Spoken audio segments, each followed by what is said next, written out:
Hi there, just read this disclaimer please. Alright folks, how's it going?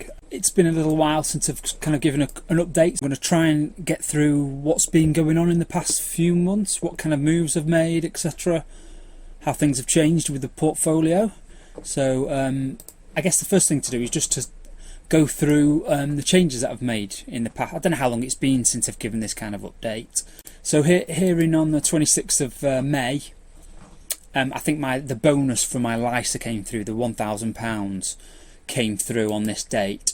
So as I've said before, I was using that to gradually get out of Finsbury Growth and Income FGT and into Brunner BUT.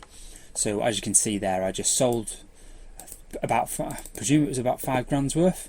Yeah, so just slightly under £5, and then bought a similar amount of Brunner inside the Lifetime ISA in Hargreaves Lansdown. I think if I remember correctly, I don't think it had much effect. I think the yield on Brunner was very similar to the yield on Finsbury at the time. I can't quite remember. So, but if I had to guess, I would say that there was very little change to the expected dividend income from the portfolio from making that change. Okay, so then the next one was the 6th of June. I finally got out of my momentum funds because all that was left was the ad hoc one where I kind of made decisions off the cuff.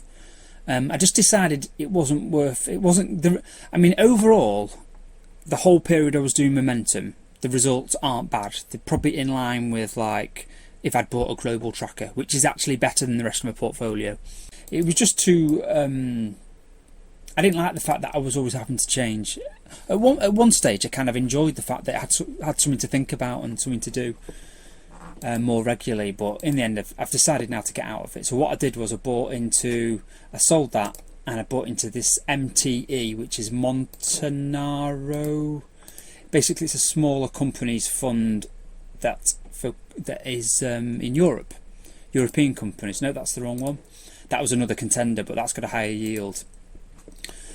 Because this is part of my pure growth part of the portfolio. This was the more appropriate one to go for. This one here has like about a 2% yield, so it's more similar to BlackRock smaller companies in terms of its kind of growth versus value kind of blend. So that's why that one wasn't the one I went for. The Japan fund that the ad hoc momentum had me in was down about 30%, and at the time of buying this, I think this fund was down about 35%. So I kind of got over the fact I was buying at a loss by saying, well, the thing I'm replacing it with is also down by a similar amount. So if anything, I'm going. I don't know.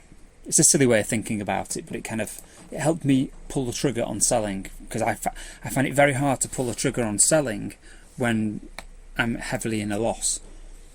As you can tell by these two here, down 42%, down 28%.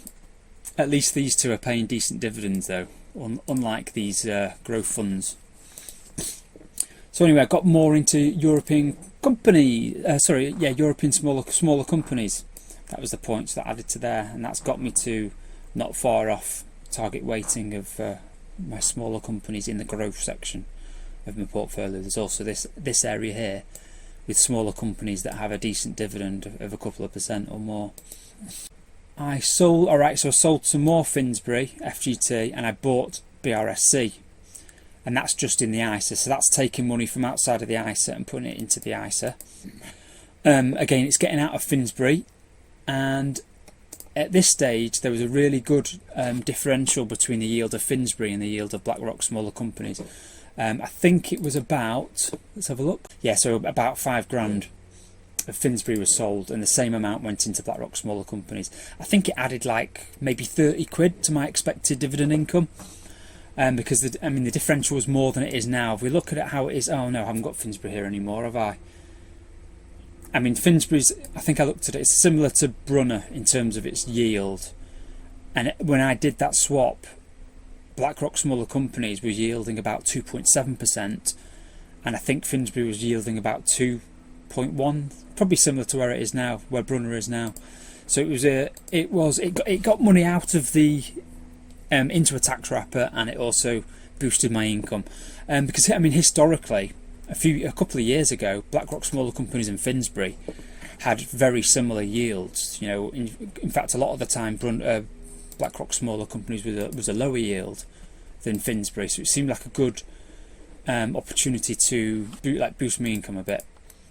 And it also progressed my getting rid of Finsbury as well, which is something I've been doing for a while, haven't I? Alright, so this is just the SIP bonus came through, the 720 quid bonus into the SIP. That money came through on the 20, well, probably the day before actually. So I just did another, I think, yeah, that was the final sale of Finsbury, and bought Brunner. But I had to buy it in two different places. Well, no, I didn't have to, but I decided to do it all in one go because I think it was about 6 and a bit grand. Let's have a look. Yeah, almost 7 grand was left in Finsbury, so I decided just to do it all. Because you know, if I'd done the 3,600 quid that was in the SIP, it would have left another similar amount there. So I decided just to do it all, and there's obviously me buying Brunner in 2 different accounts, in the ISA, iWeb ISA, and in the AJ Bell SIP. So now that's tidied Finsbury away, so I've got rid of that completely now. As you can see by my normal spreadsheet, there's no Finsbury anymore next to Brunner. And there's only 18 grand in there, because some of it went into BlackRock, like I said a minute ago, and some of it also went into Scottish Mortgage quite a while ago. So it's kind of reduced. It's a reduced holding. Who knows? One day when I get rid of these ones, maybe they'll be yielding low enough. That'd be crazy, actually, wouldn't it? If the sentiment on Shell and GSK or any of these went to such a level that the price rocketed up so much that these yields got comparable with Brunner, and I could swap out of those into Brunner to get this holding to a decent level, or to a more close to target anyway. Because at the moment, Brunner here is 14 grand below its target weighting. As you might be aware, GSK had a spin-off of its consumer healthcare division, which it co-owned with Pfizer, and it's now got 2 lines in my spreadsheet. It's annoying because GSK put out this PDF file that tells you how to portion off the cost basis for the two different companies, because obviously you could use any number you like. It's hard to know what number to use. Do you use the price of each share on the morning that it first started trading? Do you use the prices of the shares at the end of the day? The answer is you use that. So they've told us how to portion off the cost basis for these two. But Hargreaves Lansdown don't care what the official kind of taxman number that should be used. They don't seem to care. They've just used a random number that I think it's based on like the opening price of the two companies rather than the closing price on the first day of trading of Haleon. And so what I've ended up now with is when I log on to Hargreaves Lansdown, the cost basis, which is correct in my spreadsheet here based on what the taxes should be when I eventually sell, doesn't match what they've got. The cost basis is in my account when I log on to Hargreaves Lansdown. It's just annoying. I don't know why they can't just do it correctly. And then so once it's spun off, GSK then consolidated. So what it did was it gave us 451 shares of Haleon, and at the time I also had 451 shares of GSK. So but what they've done is they've done a 5-for-4 reverse split. I can't remember what the name. A consolidation. Yeah, that's the word they used. So when we do share splits, it's the other way around. You get more shares. So I've now got fewer shares in GSK, and actually they owe me like I think it's, I can't remember the portion, maybe 0.6 of a share. It says, oh yeah, 0.8 of a share. They owe me 0.8 of a share's worth, and apparently early this month they'll be giving me a bit of cash for that, because 451 is not divisible by 5, so we ended up with a fraction of share being owed to me. Anyway, so that's how that worked. The idea of the consolidation was so that the share price, so 1708 there now, that share price when you look at it on a chart doesn't have a massive drop because of the spinning off of Haleon, which is about 20%. So the share price doesn't have a big drop in it, which might confuse people if they looked at the share price chart. Haleon dividends progress, right? And just a quick note to show you. So my current projected dividend income is 11,066, and just to compare to the last time I spoke to you about it, I've got the video here of the last time I think I showed it on the screen was 10,694. So there's been good progress there. What, 470-ish? Yeah, 470 quid-ish growth in the expected dividend. You know, so that's just like organically, the dividends of the trust's growing organically, and also then there's like the BlackRock smaller companies addition that I made by selling for Finsbury. That was about a 30 quid differential. Oh yeah, the other thing is, and obviously the banks Barclays had a slight increase. Like I think it was that 0.25 of a pence there that I've highlighted. So that wasn't that much. Mind you, how much was it? Let's have a look. 350. So it went from 315 quid to 328. Not much at all. Yes, but NatWest did a lot better. That had an increase. I think it's 0.5p. But the increase was actually a lot bigger than what I've put into this spreadsheet, because there was a special dividend as well for NatWest of 16.8 pence there. But because it's a special and because it's so big, I've decided not to put it in my planning spreadsheet here. Because if you add it to the planning spreadsheet here, let me show you what happens to the number. Let me copy it. If I add it to my planning spreadsheet, the 16.8p extra, look what happens to the yield.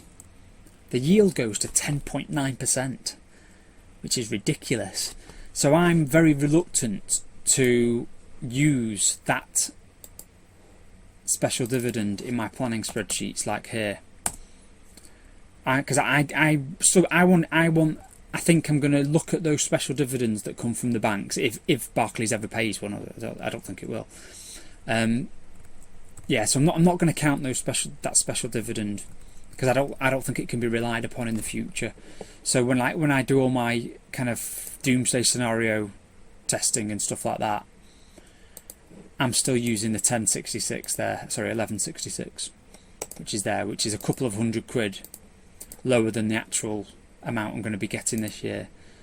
Yeah, so the other thing, in my last video I was talking about the doomsday scenario, wasn't I? I think, where's the spreadsheet here? Yeah. So here's the state of the spreadsheet here. As you can see, I run out of money in this doomsday scenario. I run out of money after 7 years, and I'd have to then start selling the non-growth part of my portfolio to keep living the lifestyle that I would want to live.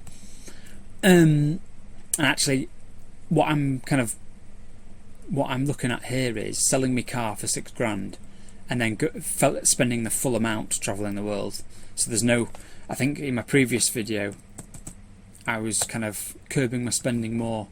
So just for the purposes of planning here, I'm being optimistic and tracking my progress towards being able to do this without actually curbing my spending at all there.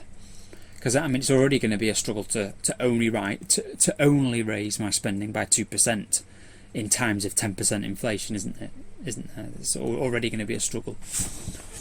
Anyway, so here's the progress it's been made. It's like gone from £4,000 on year 8, £4,000 in debt. No, sorry, let's go there instead.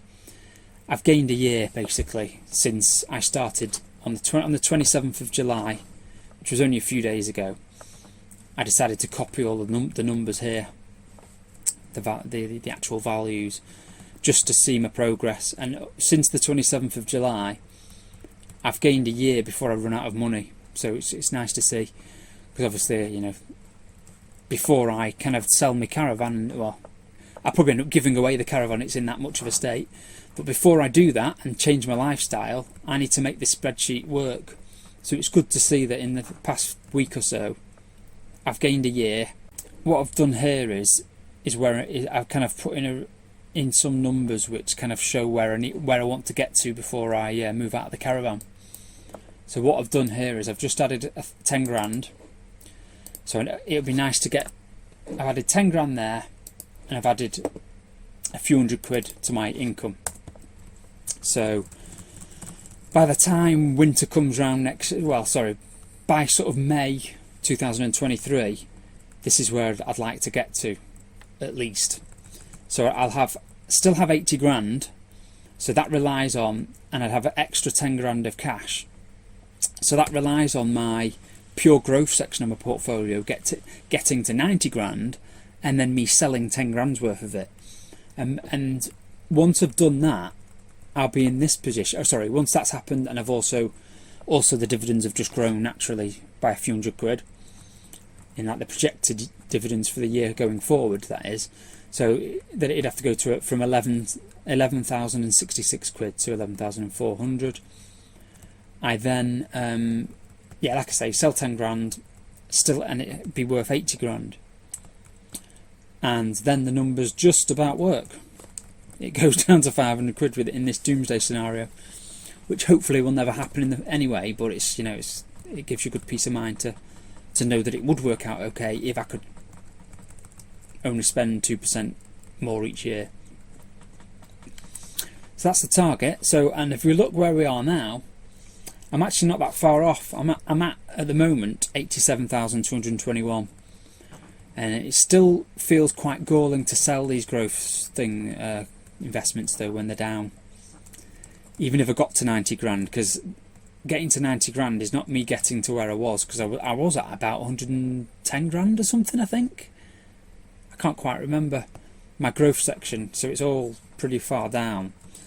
But that was before I started thinking I wanted to spend more money each year. This is me just wanting to spend more money. I had my level of cash based on the lifestyle I was on at that point, and the lifestyle I've decided I want to try and go for now instead means spending more money, so the levels of cash that I now want are higher. So I've kind of just shot myself in the foot by kind of getting fed up of doing what I'm doing in the caravan, and wanting to expand my horizons.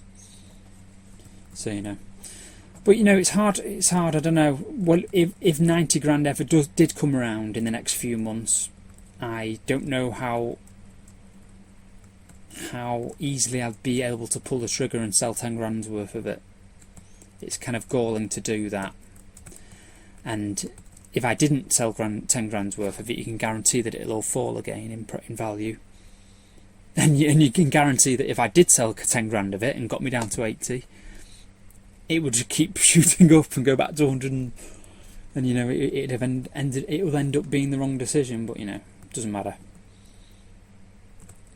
Getting the decisions exactly right require a crystal ball, which doesn't exist. Anyway, so that's where we are. Oh yeah, and the other thing I've done here is in my kind of target rundown spreadsheet, I've changed the interest rate on my cash. It was 1% there. I need to pull my finger out, because I put 1.4% in there because sometime I'm gonna. At the moment, my Atom bank account, my Atom Easy Access Saver pays 1.35%, and it was doing quite well, keeping up with the best ones. It wasn't the best on the market, but it wasn't far off. But now there's a Virgin Money linked account to a current account which pays 1.71, I think. So I might get onto that at some point. I think I'll make it my second current account, because I have a nationwide bank account at the moment which isn't really used as a current account. It's just there to send money back and from, to kind of meet the criteria of the current account I have with Lloyds. So I might go to that, which gives me 1.71% on the linked savings account, and it also pays 2% on, I think it's either 1,000 or 2,000, I can't remember. So because of that account and the fact I'm going to do something, if it's not that account, it'll be some other account that's kind of superseded it at some point in the future. But either way, I've decided I can add more interest here. But at the moment, we're still on 1%, because at the moment I'm getting 1.35% from Atom, and I'm getting a much lower amount for the money that's in my current account, which is about, I keep it at about £1,000. So I've just put an estimate of 1% in there. So that's another reason why this spreadsheet works and this one doesn't. Anyway, oh, and also that Virgin Money account, it's really good for spending money abroad as well, which is what I will be doing if I change my lifestyle. I'll be going around the world, hopefully, and so that'll be, I think it's free. It gives you the exchange rate with no charges, and no they don't take a slice for themselves. Anyway, and as usual, I've talked for way too long, half an hour. Let's see if I can trim it down to 20 minutes in the edit. Alright guys, thanks for tuning in. I'll see you next time. Bye bye.